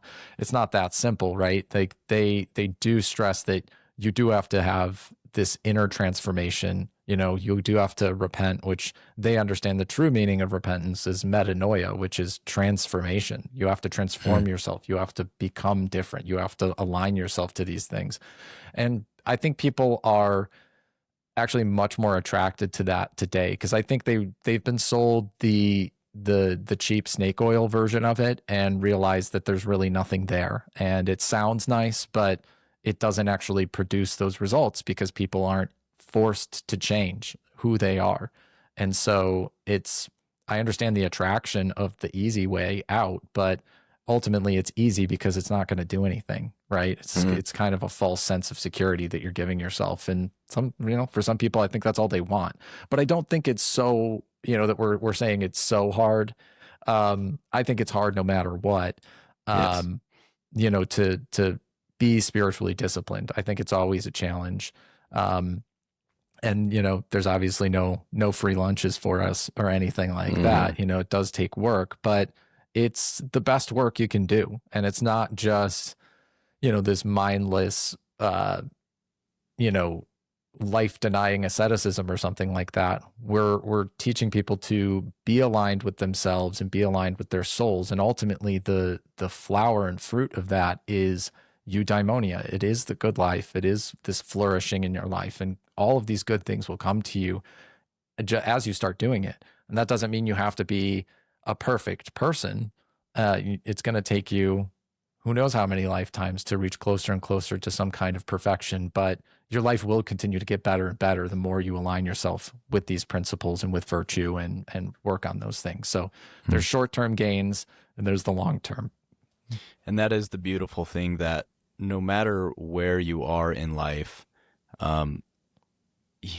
whatever your post is in life, these things are still relevant to you, equally relevant to you. Whether you're, a carpenter, a family man, working class individual, or a professor, or even a religious leader, like, these teachings are all still meant to be taken seriously and there's almost meant to meet you where you're at in life and then just help you progress and help you better yourself and continue to work toward excellence. Because I think that really is, the importance of virtue is its standards of excellence. And that is what we're ultimately after. And that is what we would call henosis, right? Or theosis. It's likeness with God. And we're all after that. And we can all participate in that no matter where we are in life. So, and this brings me to another point I wanted you to touch on, which is the kind of modern state of Platonism. A lot of Platonists that we come into contact with, first of all, we come into contact with very few Platonists in real life. Usually it's kind of confined to these online circles and spaces like X or I guess really X is the happening place, but Discord, Telegram, all of these kind of, social media outlets. It's really where Platonists today are congregating and having these conversations, talking about their ideas. So what is your opinion on the modern state of Platonism and Platonists? Yeah. So Platonism is at an interesting state. I feel like we're very gestational. We're just at the beginning of this movement, and it's obviously been a very online thing. I think for the last several years, it's gaining traction, it's gaining popularity, and there are a couple bigger names that are openly Platonist and talking about Platonism, and that's great. But I think the move that hasn't quite happened yet, that really is what Platonic path has taken on, is translating that into real life community. And we need to do that. That's the next step. We can stay online forever and things can be online forever, but until things become in-person communities and we start to actually formulate in that way, then it's hard to grow beyond anything that's much more than a sort of philosophy club, to a bunch of Plato bros online talking about Platonism, right? The boys are out there thinking about thinking. And, we need to kind of get them out of doing that and into a community where they can help. And I think a lot of the people that are online, like, it's a good thing. Like, they're ultimately the people that I think are going to be the future leaders. I really look at everybody that's now in this like early phase that we're in as the kind of seeds of future communities, that each and every one of them, they're the type of people who are interested in deeply philosophical topics. And they're the type of people who care about these things and care about our culture and care about the philosophical truths that are within it. And those are the exact type of people who make great leaders in future communities. And so I kind of look at it as hopefully in like a seminarian kind of sense, like we're all in this bunched up in these little groups where we're spread out across a wide area, but we're all learning a lot of the same things and getting us to the point where we turn outward and start to spread this to other people is where it's going to really take off. And a huge part of that is what we're doing with Platonic Path is trying to give people the resources to explain Platonism to the everyday person, right? Like, it has to get to that point where we stop doing the very, very technical type of aspect of things. And it's, this hyper intellectual version of it. And it needs to translate itself into something where anyone can kind of understand it. And we can do that. Like, I think it's a lot more doable than people realize it is. And it's going to take these people who do understand it, but have to understand that part of their responsibility as philosophers who understand the tradition is not to keep yourself surrounded with other people who also are the same, high level IQ as you, who get it. That's not the goal, is to hang around with those guys forever. The goal is ultimately to go out into the world and teach that to others who maybe don't understand it and have a hard time understanding those things and need a little bit more help. And so I think we need to view that as sort of our responsibility as philosophers to go out and spread that message. But that means humbling ourselves a bit and not just spending all of our time around other people who get us, but going to the people who don't necessarily get it and finding the best ways to communicate that to them. And I'm trying to help give Platonists the resources to do that, right? Give them those explanations ahead of time so that they feel more comfortable that they can go out and spread the message in a clear and simple way. So, what do you think are some of the biggest hangups that Platonists are facing in these circles? Because this isn't the first time that someone said, we should really actually like form some kind of a religious community. We should actually take this to the streets, take this to the world. We should have alternative religious pathways for people living in the West. But we haven't really seen any major success with that before. So what is it that you think is really kind of, stopping that from happening, or has stopped it from happening in the past? Like, what are we getting hung up on? We're getting hung up on a number of different things. One of them is our focus on the past at some level. I think we're very focused on what happened in the past, what happened in antiquity. And one of the methodologies with paganism has been this kind of reconstructionist attitude that we're going to go back to the way things were 2,000 years ago or 2,500 years ago or whatever, and we need to reconstruct the way it was back then. And I understand the desire for that. People are looking for this kind of like traditional purity type of idea. But ultimately it ends up holding us back if we're afraid to go out and do something new, because we do have to go out and do new things. And, we can't just recreate the way religion was 2,000 years ago.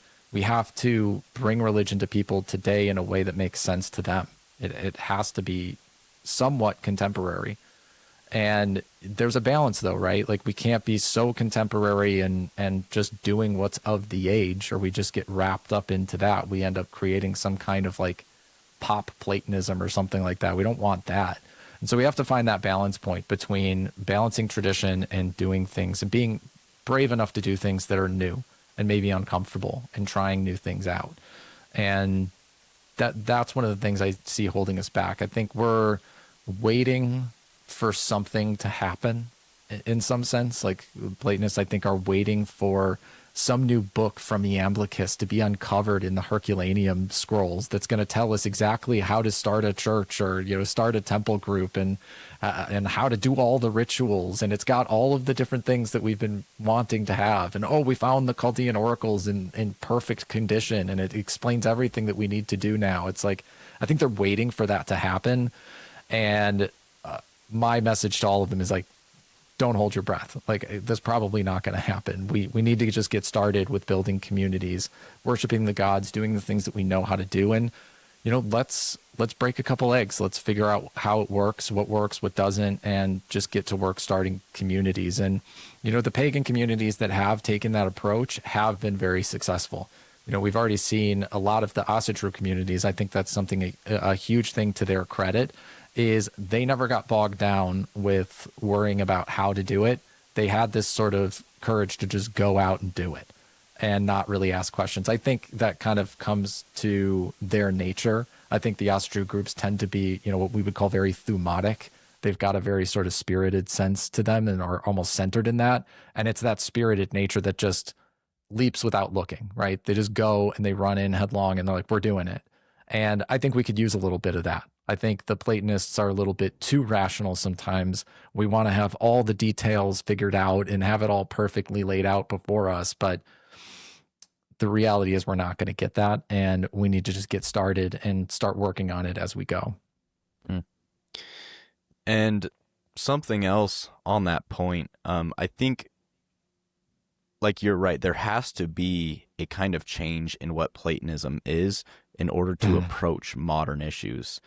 Because just like Plato, his whole tradition kind of developed out of these sets of issues that they were facing, with his version of modernity at the time.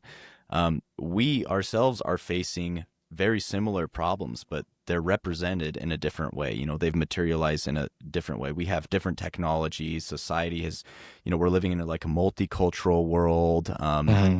Strictly, democratic, and there's no more kings in the world at all. Right. So we're living in a different world. Yes, those same issues are still there, but we need to adjust our response to them. We can't just take the Platonic approach that Plato himself took. We do have to continue to, as philosophers who are carrying that torch forward, be willing to understand how the dynamics have changed and seeing how the philosophy and how truth and goodness itself has a dynamic aspect to it. It is not just, like you said, frozen at a certain point in time, a place in time. It's something that is living and breathing, and we have to learn how to truly understand that and the principles inherent within it so that we can then adopt them and figure out how to, formulate them in a way that is appropriate for our times. You see this in music. I know you're a musician, or martial arts. It's not something that's fixed, right? Music isn't fixed. It's this fluid kind of thing, yet there are principles within it that are stable, and they are, they have an intelligible quality to them. And that someone's a really good musician because they have a very deep understanding of what those principles of music are, the proportions and the keys and the kind of relationships between these things. And they can just make a beautiful melody on the spot and kind of jump around and have it flow into many different things. It's not like they just studied a specific sheet music and memorized it perfectly. No, they understand the actual principles that are within that discipline, and they know how to apply them because they've spent so much time trying to understand, the essence of what music is. And it is something that is spiritual. They attain a kind of union with their soul. And I think that's what a lot of people are missing with Platonism and philosophy in general.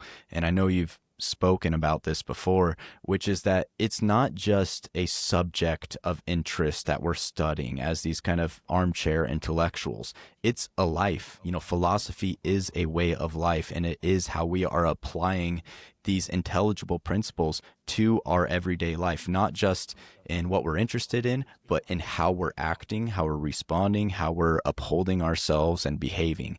So I think to me, that seems to be one of the biggest hangups, is that there is this kind of chasm between the study of the philosophy and the actual implementation of that into our lives, and living as philosophers, not just people with an interest in philosophy. Even with professors, professors of philosophy, they're not really philosophers today. And so I think No. we almost fall into that same kind of pitfall of viewing it as just a topic to be interested in, rather than it is actually a transformative way of living. So, on that, you have kind of, it seems like you are Eric. Like, you are who you say you are. You are not afraid to embrace that and to, put your name out there, put your face out there. So does that kind of play a role in what I was just speaking to, which is, living that life as the philosopher rather than kind of separating the study and your life as an individual? Absolutely. I made a conscious choice to come out and put my face and my name to what I'm doing. And I think for our movement to really move forward and to have legs, I have to do that. And other people are going to have to do that too.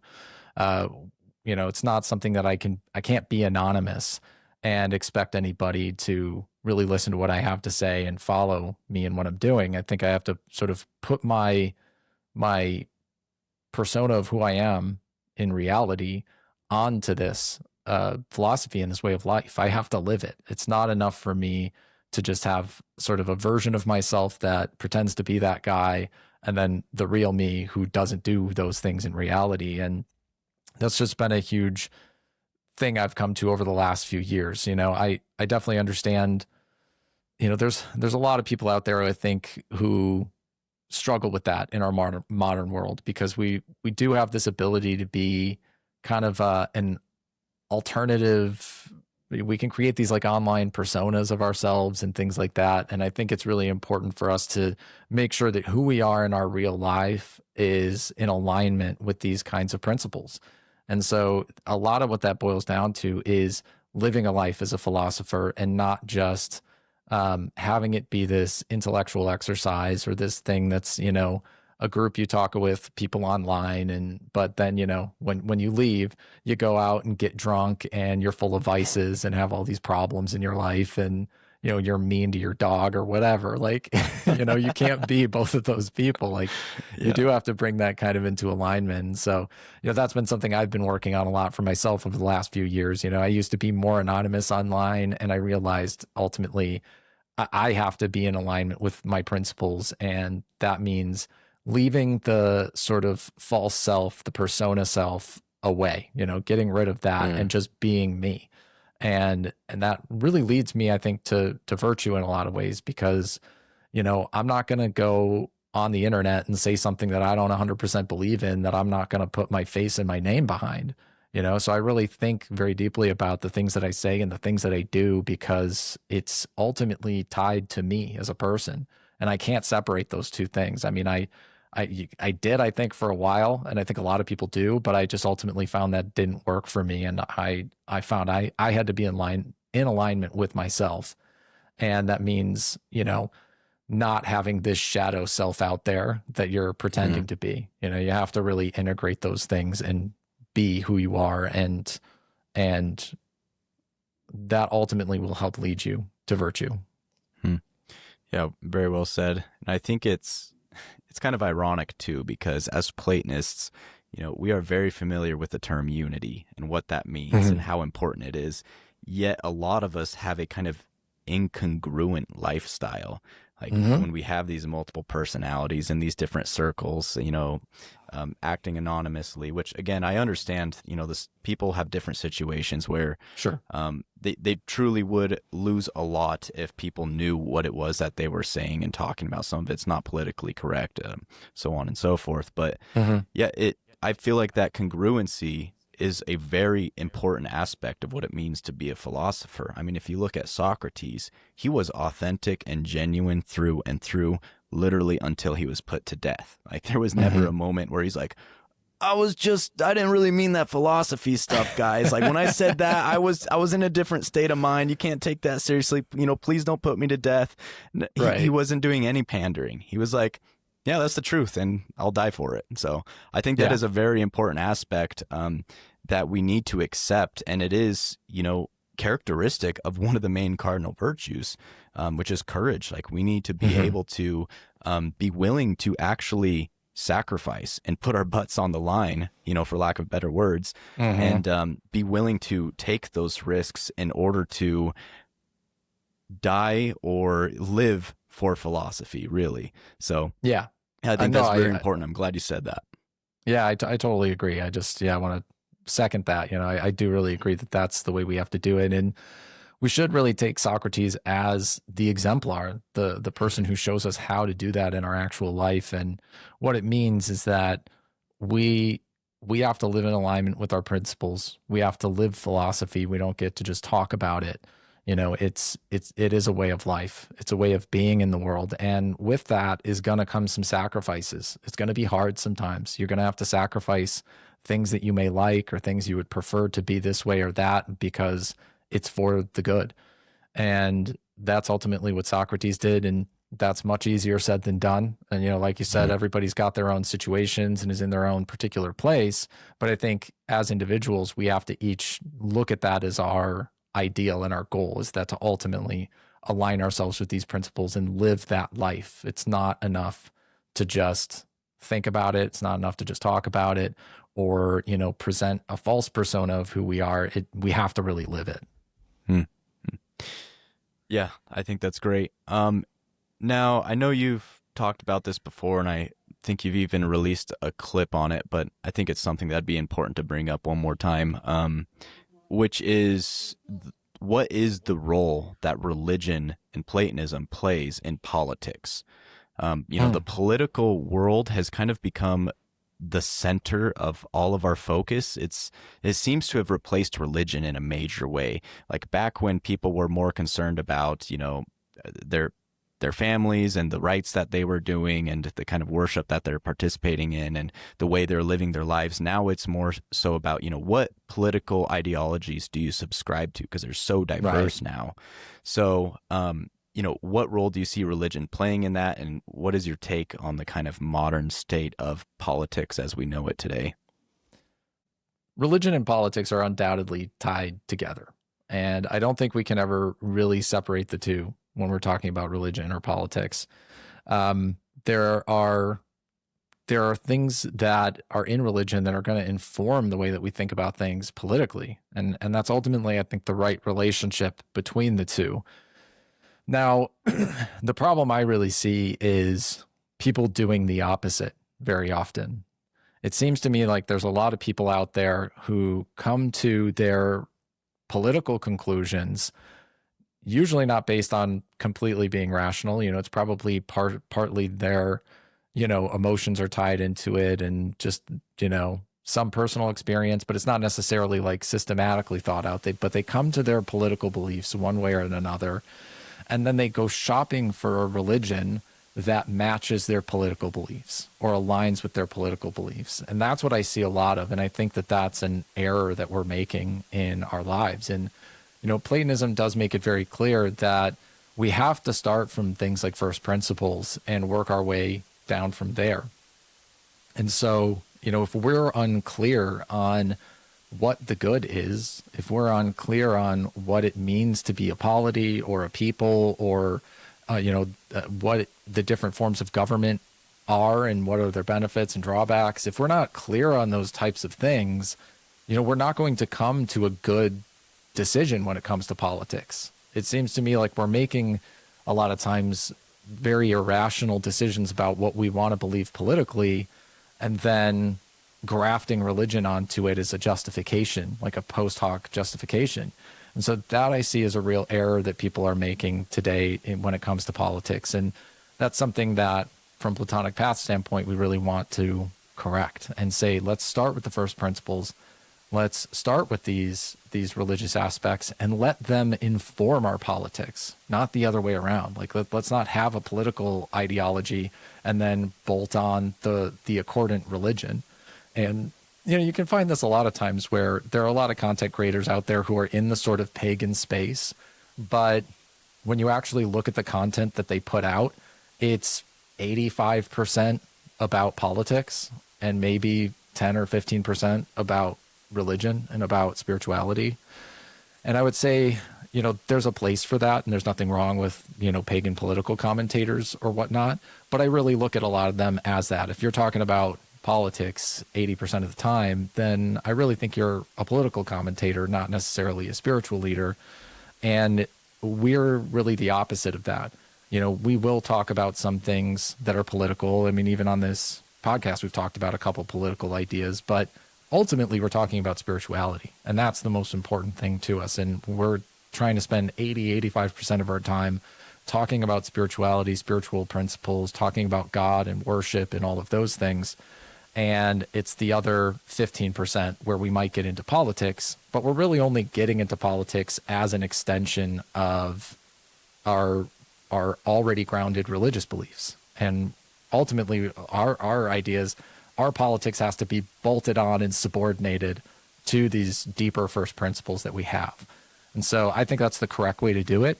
And that's the way for us to get the best results, because if we really believe that our philosophy is correct and it's what ultimately leads us to the good, then we should be applying that to the political as well, so that the political can be as good as it possibly can be.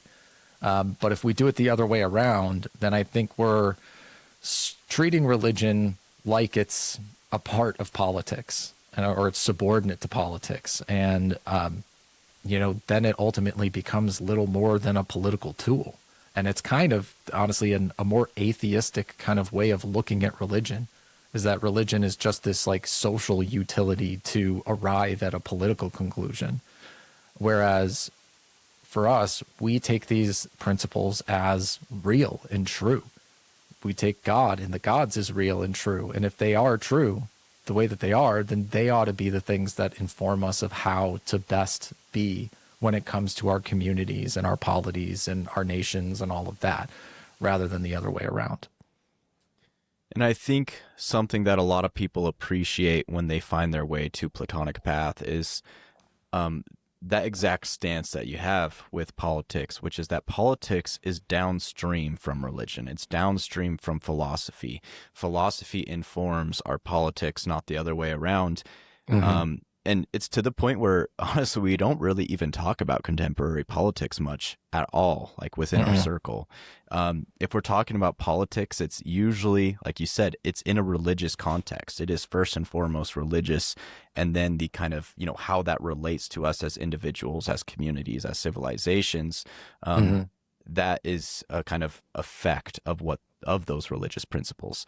So, and this is also something that we see with other religious groups, like you mentioned earlier, especially in paganism, is that they use their religion to justify their political views.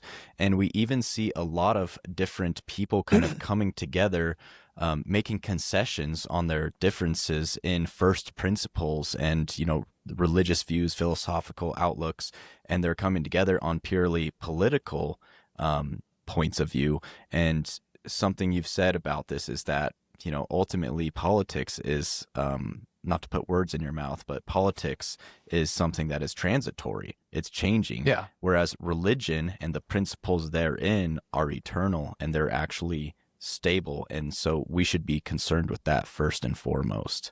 So I that's something I've always appreciated about it. And like I said, I think a lot of people who find their way into the Platonic paths really appreciate that as well, because I think a lot of people are actually truly just exhausted from politics. Yeah. And it definitely is something that is used to manipulate people, used to kind of distract people from what really matters, which is, living the good life, living rightly, living a correct way, or taking a correct approach to life and to family and to, the virtues and all of these things which trump strict, modern day politics astronomically. So, yeah, really appreciate that. So would you say, you said that is one of the major ways in which Platonic path kind of separates itself from other religious movements. What are some other differences that you see between, what you're doing with Platonic paths and other pagan groups? Oh man, I think it's a good one. You know, I think we've touched on a few of them already. Like one of the big ones is, we're not Reconstructionists. We're not trying to, you know, dress up in togas and, pretend it's the first century or whatever. We're not doing any of that. We're not trying to, capture a particular period of time and say, hey, Republican era Rome, and we have to get back to that, and then kind of, LARP, for lack of a better word, that kind of time period, or any other time period. We are based in today, and ultimately that's our goal, is to be in the world that we're in now, but bring forward these traditional principles and these traditional understandings of the world and of God to what we're doing. Like it's pulling that forward. We don't have a wholesale rejection of everything that happened under Christianity. Like we look at some of those things as being culturally important and wanting to carry those forward and view and cherish those as part of our tradition.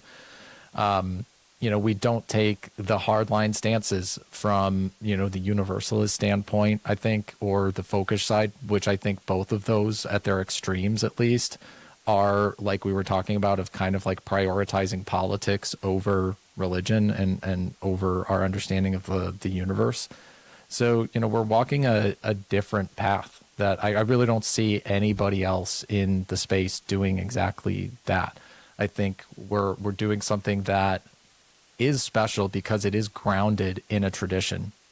And that is really what makes us very, very different than a lot of the other groups, that we're not just grounded in the mythology.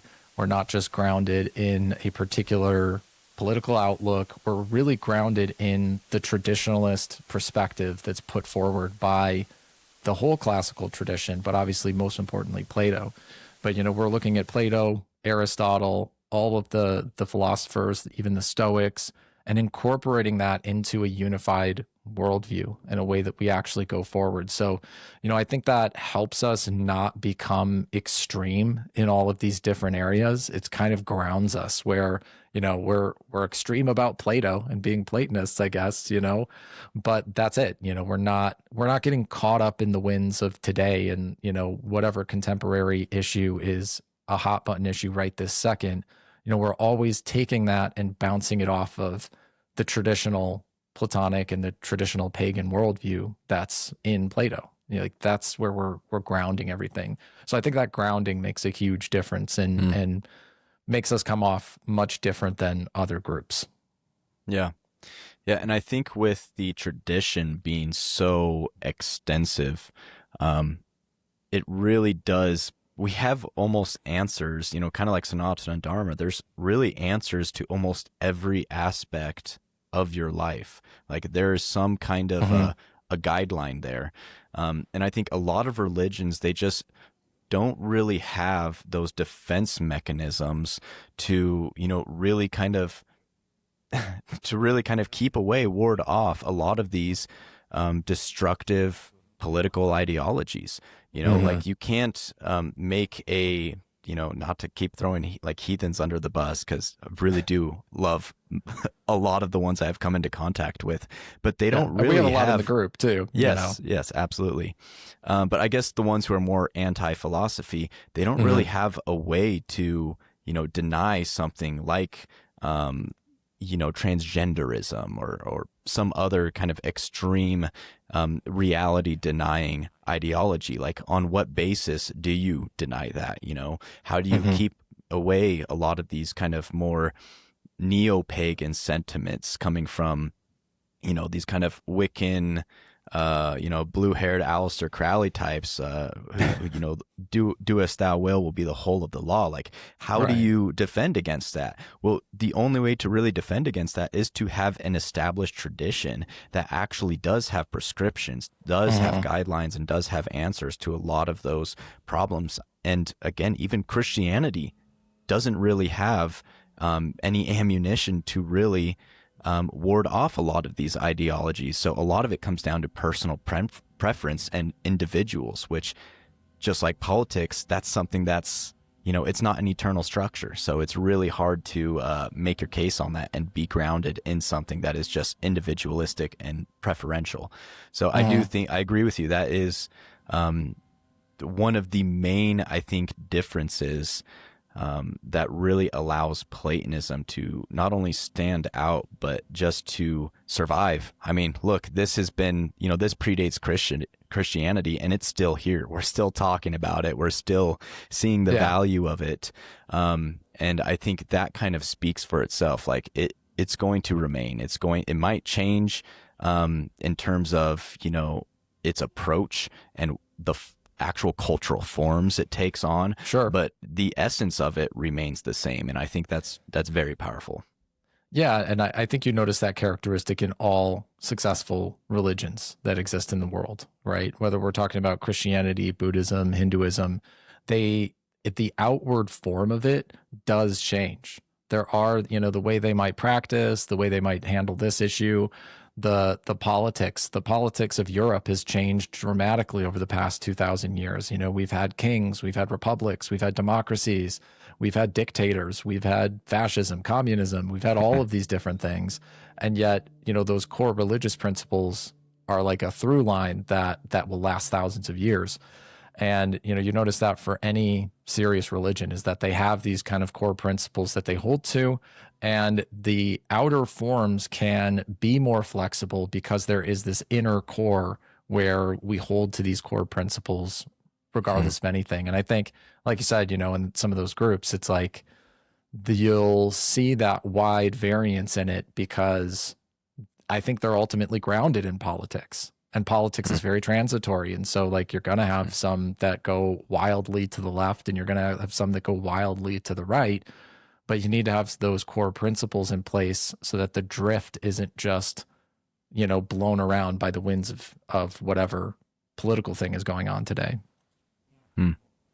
Yeah, well said. So what are the long-term goals of Platonic path? Where do you see it going? What's the overall vision for it? I know you've touched upon that quite a bit in the beginning there. But just to kind of wrap things up here, what do you really see its place being within, the future going forward and your goal there? Yeah. So the real goal is focusing in on these in-person communities. That's our immediate goal right now, is to get those communities started and get to a practice of building congregations and building people who are worshiping the gods and starting to identify this as their way of life and how they want to live. That's really the primary focus. And that's obviously going to be a long-term focus too, as that kind of spreads out, and we'll deal with the unique challenges and growth that comes with that. That's part of it too. So, that's really it. I don't want to get too farther into the weeds with a lot of things at this point. I think just focusing in on the community is a big enough goal right now. And that's going to lead us to kind of where we want to go and at least get the ball rolling in the right area. But at least a long-term vision I can say is, I want Platonism to be established in the West as the third option, essentially. That people look at it like, oh, I could be a Christian, I could be an atheist or just a materialist, not really care about that sort of stuff, or Platonism is this other path that I could go down. That's a serious option. It's a religion that I understand, that I do believe in deeply. It's tied to my culture. I can take my kids to the Platonic church and they can learn Latin and Greek and they learn the classics there. And we go and worship the gods and we have this wholesome community here that's helping each other out. Like that's the long-term vision, is spreading that across not only the nation here, but really across the Western world, and having that as this viable option for people. What are some of the projects you have in the works right now? What do you see as being the kind of next step or the next phase for Platonic paths? Yeah, so we've got some great projects going on right now. So I mentioned I'm working on a book. So Platonic Prayer is the book that I'm working on. I do think it's going to take a little bit of time, but next year is kind of my year to get that figured out and written for the most part. So I think that should be done probably a year from now. And then we're also working on some coursework too. So we have a great course platform built into our website, platonicpath.org. And so we're going to be working on some video courses that people can join. So things like an introduction to Platonism. So people who really don't know anything about Platonism and are just getting started can go through that. And even I've got an introduction to paganism one too, that kind of is an overview of paganism in general. So I might be putting that one out. I keep kind of wondering whether I want to put that out or not. There's a lot of info in there, but we'll see. But I want to keep doing those kind of video courses for people. And so even ones like teaching people how to pray and teaching people how to do some of these contemplation practices, how to do rituals, things like that. So just having a resource that's free and open to people so that they can start learning about these things. And, I do want to stress too that I don't plan on charging really for any of this stuff. Like, I think it's important for us to be charitable and be generous to people and put out these programs on our own money and make it available to everybody. People can go to our website and donate to us at any time, and we appreciate any of those donations. But really, in the spirit of philosophy, we do believe that to charge money for these things is not appropriate. And, that goes all the way back to Plato, Socrates, and the Sophists, and that relationship that they had, that we're not here to make this, a business or an enterprise. We're ultimately a church. We're established as a church here in Montana. And so, we're happy to take donations for any of this, but we want to put this content out for people at no cost to them. So if someone was interested in joining, would you direct them to the website, or is that where they should start? Yeah, start at the website. There's a bunch of great resources there. We have a newsletter that they can sign up for, which just kind of puts you on an email list. I don't actually email people all that much. If you're looking for some people online to talk to, our Discord group is a great place to start. So we've got a bunch of people on the Discord. So if you're just looking to have some conversations with people and start to, connect with other people, like-minded people, other Platonists, that's a good place to do it.